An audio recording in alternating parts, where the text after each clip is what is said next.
Hello everyone, today's mini vlog. నేను మీ అనన్య నవీన్ అండి. ఈరోజైతే టెంపుల్కి అయితే వచ్చానమాట. 1 మంత్ అవుతుంది టెంపుల్కి రాక. అందుకోసం అని చెప్పి ఈ ఫ్యామిలీ మొత్తం కలిసి టెంపుల్కి అయితే వచ్చాము. ఇక్కడ కావాల్సిన పూజ ఐటమ్స్ అయితే తీసుకున్నాము. దాని తర్వాత ఈ టెంపుల్ వచ్చి శని మహాత్మ టెంపుల్. ఇది చిక్మద్రైల అనే విలేజ్లో ఉంటుందన్నమాట. దాని తర్వాత అయితే ఇక్కడ మేము నువ్వులైతే గుండంలో వేస్తామన్నమాట. ఇవి నల్ల బట్టలో కట్టేసి నువ్వులు ఇస్తారు. ఇక్కడ 10 రూపీస్ అవైతే తీసుకొని వేసామన్నమాట. దాని తర్వాత అయితే మేము దర్శనానికి వెళ్తున్నాము.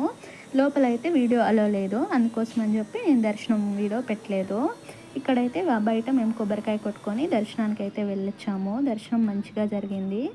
ఈ శని మహాత్మ వాళ్ళ వైఫ్ ఉంటారు కదండి, వాళ్ళ టెంపుల్కి కూడా వెళ్ళి వచ్చామన్నమాట. బ్యాక్ సైడ్ ఆ టెంపుల్ కూడా బాగుంది. అక్కడ కూడా వీడియో అలో లేదు కాబట్టి నేను తీయలేదు. దాని తర్వాత అయితే మేము ఇంకో టెంపుల్కి అయితే వెళ్ళాము. అది నెక్స్ట్ పార్ట్లో అయితే నేను పోస్ట్ చేస్తానండి. మీరు ఫస్ట్ టైం నా ఛానల్ చూస్తుంటే ప్లీజ్ సబ్స్క్రైబ్.